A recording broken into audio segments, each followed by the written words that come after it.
ခွက်တွေကက်လိုက်တာနဲ့စစ်သူကြီးကများနာလုံးလို့အော်ဟစ်ပြီးလူးလိမ့်နေတော့တယ်။နားမှာရက်ကြည့်နေတဲ့ဘရင်ကြီးကဟိကောင်မင်းကစစ်သူကြီးလေးကငါမျက်နှာကိုထောက်ဦးဆိုပြီးလှမ်းပြောတယ်။စစ်သူကြီးကလည်းအန်ဂျီပီအသေးခံအော်ရင်နောက်ဆုံးတော့အစိတ်တွေအကုန်ထွက်သွားပါလေရော။ပြီးတာနဲ့ကောင်လေးကိုဆရာသခင်ဆိုပြီးဒူးထောက်ရှိခိုးတော့တာပဲ။ကောင်လေးကလည်းဟဲ့လူထားပါခင်ဗျာဒူးထောက်လိုက်လို့ကျမ်းပြင်တွေကွဲကုန်ပါဦးမယ်တဲ့ဒီလိုနဲ့အစိတ်ထုတ်ပေးပြီးတော့ကောင်လေးကဧည့်သည်တွေကိုရေခဲတက်တာတွေကရေခဲစိန်ထားတဲ့ရေနွေးချမ်းပလင်းတွေထုတ်တိုက်လိုက်တယ်။ဘရင်ကြီးကပလင်းဖုံးကိုအတင်းယုံကန်ပြီးဖွင့်တောက်လိုက်တဲ့အချိန်မှာပဲဝိုး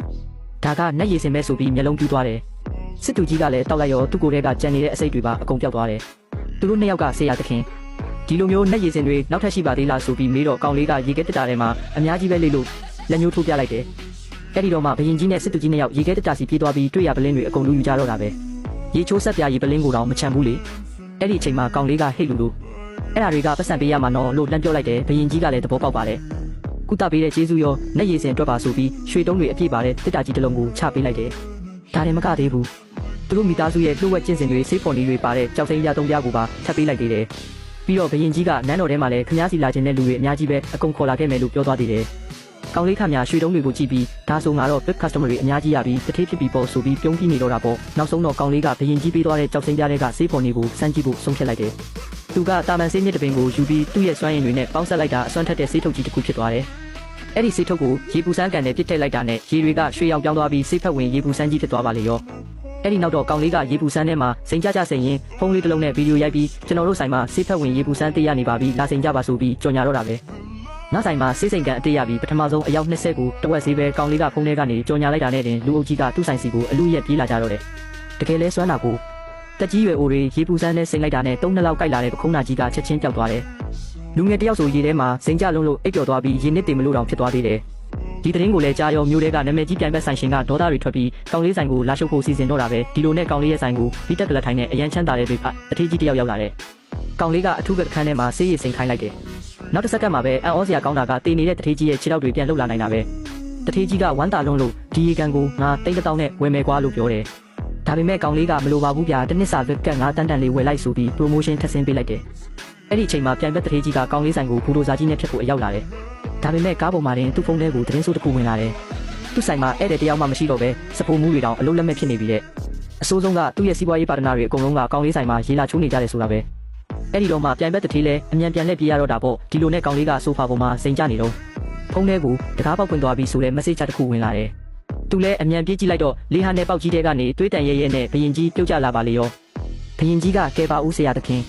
င်ကျွန်တော်တို့မျိုးကိုနတ်ဆိုးစစ်တပ်ကြီးဝင်တိုက်နေပြီးသူတို့ဝစ်ထားတဲ့တန်ချက်ကတွေကမော်စွားရင်တွေအကုန်ဆုပ်ယူနိုင်လို့ဘာလက်နဲ့မှဖောက်လို့မရဘူးလို့ငိုယိုပြီးပြောတော့တယ်ကောင်လေးကမော်လက်နဲ့တော့ငါစီမှာမရှိဘူးဒါပေမဲ့အဲ့ဒီတန်ချက်ကတွေကတတုဆိုရင်တော့ရပြီလို့တွေးလိုက်တယ်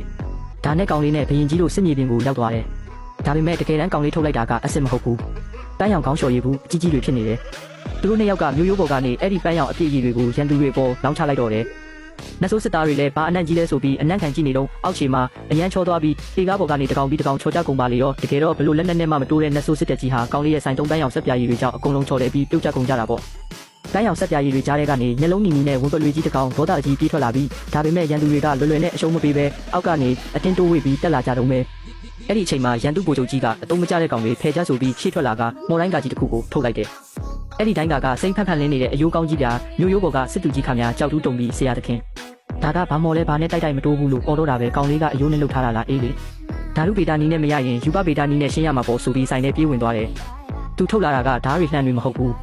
3000ဝက်ရှိတဲ့စက်မှုစုံ3ရေအပြစ်မော်တာကြီးပါဟေ့လူကြီးငါ့ကိုရှေ့ကိုဖြစ်ပေးစမ်းလို့ပြောလိုက်တော့ဘရင်ကြီးကသူ့ရဲ့ရွှေရောင်စွမ်းရည်နဲ့ကောင်လေးကိုလေထဲမြောက်တင်ပေးလိုက်တယ်ကောင်လေးကလည်းမော်တာခလုတ်ကိုဖွင့်ပြီးရေနဲ့အပြင်းပြင်းဆော်ထည့်လိုက်တာလိုင်းကကြီးတင်မကဘူးဝန်ပလွေကြီးပါလွင့်ထွက်ပြီးအယိုးတွေပါတဆစီကွဲချေကုန်ရ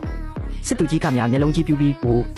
ရေနဂါမော်လက်နဲ့ကြီးပါလားဆိုပြီးပါဇက်အဟောင်းသားဖြစ်သွားရှာတယ်ကောင်လေးကတော့မရက်မနာပဲရန်သူစစ်တပ်ကြီးကိုရေပိုက်နဲ့လိုက်ခန်းပြီးအကုန်အမိုက်တရိုက်လိုရှင်းပြလိုက်တာပေါ့ရန်သူဗိုလ်ချုပ်ကြီးလည်းမခံချင်စိတ်နဲ့မင်းတို့ရုပ်ပိုင်းဆိုင်ရာတိုက်ခိုက်မှုတွေတော်တော်စွမ်းလာပဲဒါဆိုမင်းတို့ထိလို့မရတဲ့အစိမ့်ငွေနဲ့တိုက်မယ်ဆိုပြီးပါဇက်ကနေအစိမ့်ရောင်အစိမ့်ငွေတွေမှုတ်ထုတ်လိုက်တယ်အဲ့ဒီအစိမ့်ငွေတွေကမျိုးရိုးကိုကြော်ပြီးကောင်လေးရဲ့ဆိုင်ထဲအထိဝင်လာတော့ကောင်လေးလည်းမှုန်ပြီးတေးမလို့ဖြစ်သွားတယ်ဒါပေမဲ့ကောင်လေးကညံကောင်းတယ်ဆိုင်ကဘွိုင်လာအိုကြီးစီပြေးသွားပြီးတူကြီးနဲ့ထုခွဲလိုက်တယ်ပြီးတော့လာထား55နှလုံးလုံးအပေါ်စားကြောင်မီသွေးတွေတုံးပြီးမိရှို့ထားတဲ့ဘွိုင်လာအိုးတွေကစက်မှုစုံ3အစိမ့်ငွေအမဲကြီးတွေခန်းစားကြည့်စမ်းဆိုပြီးပိုက်လိုင်းကြီးကိုရန်သူတွေစီလှည့်ပေးလိုက်တယ်အမဲရောင်မီကိုလုံးကြီးတွေကရန်သူအစိမ့်ရောင်အစိမ့်ငွေတွေကိုဝါမျိုးပြီးရန်သူစစ်တပ်ကြီးစီပြန့်နှံ့သွားပါလေရောရန်သူတွေခမညာကပအဆိုးဆုံးလေတုညဉ့်ညံ့မှုတန်းကိုမခံနိုင်ပဲကပပြက်တလို့အော်ဟစ်ပြီးချောင်းတွေဆိုမျက်ရည်တွေကျပြီးတကောင်ပြီးတကောင်လဲကျကုန်ကြတယ်ရန်သူဗိုလ်ချုပ်ကြီးဆိုမိကိုမုံပြီးအယိုးစုဖြစ်ကနေရာတင်ပွဲချင်းပြီးတည်သွားတာ ကျန်တဲ့စစ်သားတွေလည်းပြေးကြဟိ